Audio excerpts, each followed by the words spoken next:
agar kita lakukan senantiasa mendapat ridho dan keberkatan dari Allah Subhanahu wa taala. Untuk memimpin doa kami persilakan kepada Ustadz Arif Utama, dipersilakan. Wa innaka ta'lamu anna hadhil qulub ijtama'at 'ala rahmatik wal tabat 'ala ta'atik wa tawahadat 'ala da'watik. Bapak Ibu, nah hari ini kita mungkin Bapak Ibu dari judul ini, nah kira-kira yang ada nggak yang mau ditanyakan atau ada istilah yang tidak dimengerti nggak dari judul ini? Sembilan ya, pasti sembilan itu ya. Oke, baik, sebelum kita melihat siapakah sembilan itu, kalau saya mungkin sudah pernah membaca, kemudian transformasi gaya belajar mungkin juga pernah membaca ya. Nah, kita pretest dulu ya. Jadi kalau Bapak Ibu saya rasa bawa HP semua, makanya saya buat seperti ini.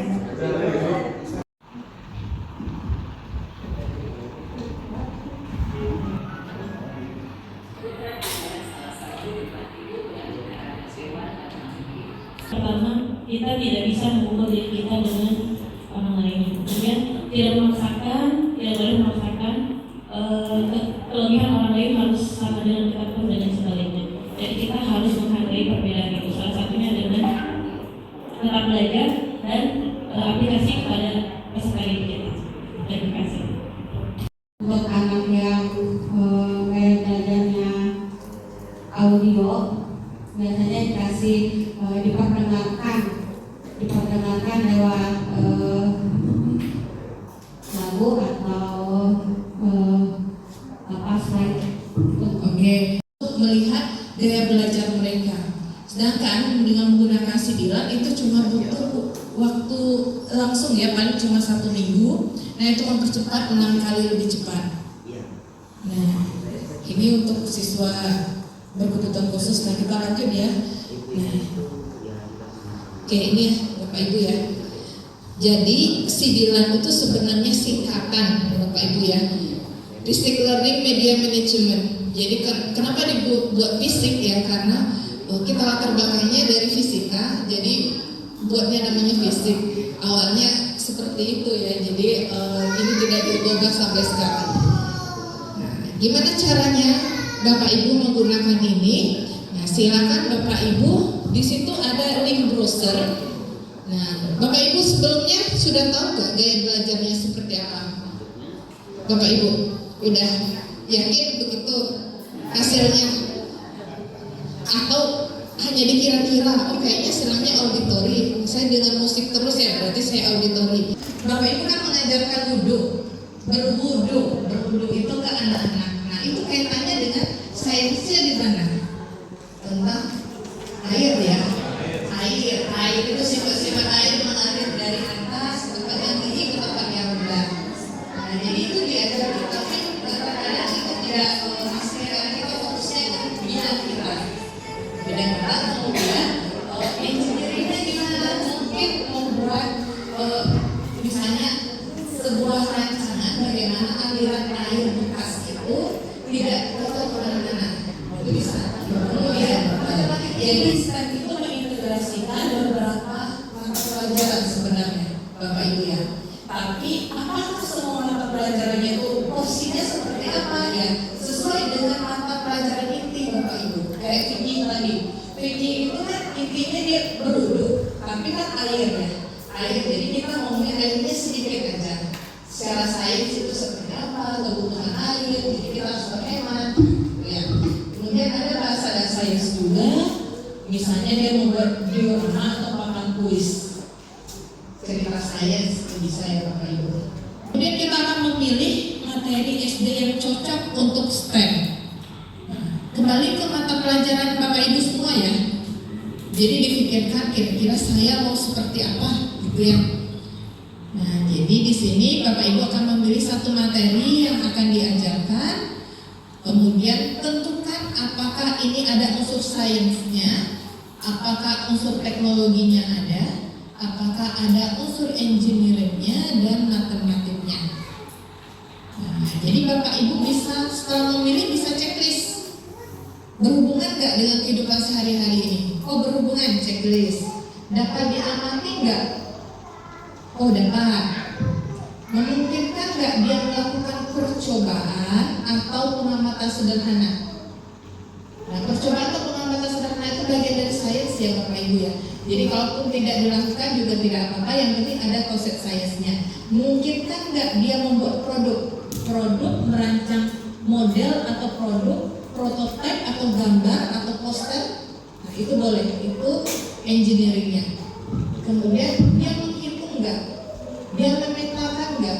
Kemudian dia menggunakan unsur matematika nggak? Ada membandingkan atau membuat pola, itu sebenarnya matematik. Di checklist, kalau seandainya sudah berarti bisa.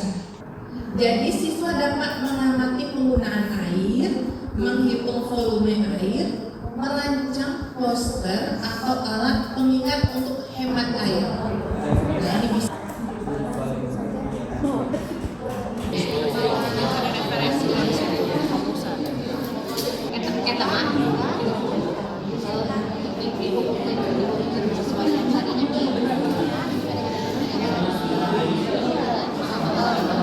Contoh mobil tingkat PJOK berbasis STEM dan diferensiasi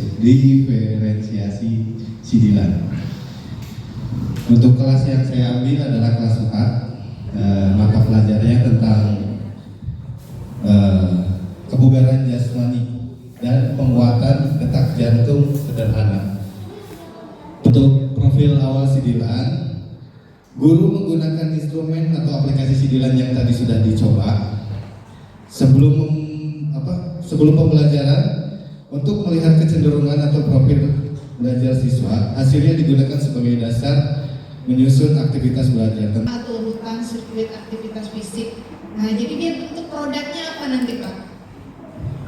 Untuk produknya itu biasanya siswa membuat lintasan lari. Gimana sih cara membuat lintasan lari? STEM di proses pembelajarannya. Untuk sainsnya mereka akan mengamati berbagai jenis benda seperti buku, pensil, penghapus, dan kotak pensil.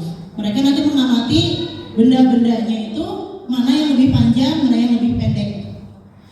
Lalu untuk teknologinya, guru akan menampilkan video atau gambar tentang cara mengukur panjang menggunakan satuan tidak baku. Lalu untuk engineering atau merancangnya, nanti peserta didik membuat alat ukur sederhana menggunakan stick es krim. Jadi nanti stick es krimnya ada sekitar 10-20, diberikan angka 1-20. Alat ukur tidak bakunya berupa stick es krim itu nanti untuk mengukur panjang benda. Jadi ketahuan, misal buku 3 stick es krim, lalu nanti penghapus papan tulis 2 stick es krim dan lain-lain. Jadi ketahuan ada perbedaan panjang suatu benda. Lalu untuk matematikanya, mereka mengukur benda menggunakan alat yang sudah dibuat, yang dari engineeringnya tadi.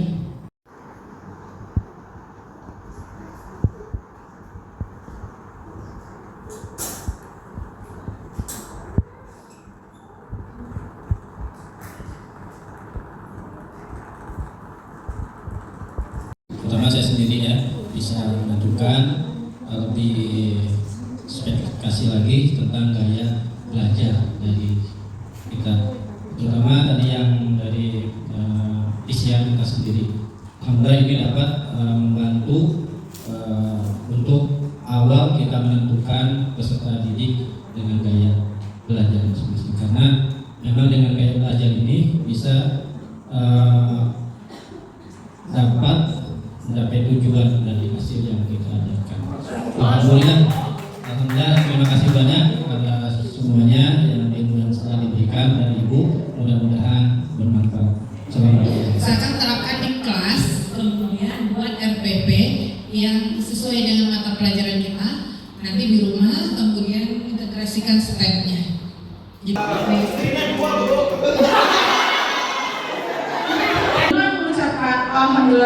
Alhamdulillahirabbil alamin. Rangkaian kegiatan PKN pada hari ini secara resmi kami nyatakan Bagus.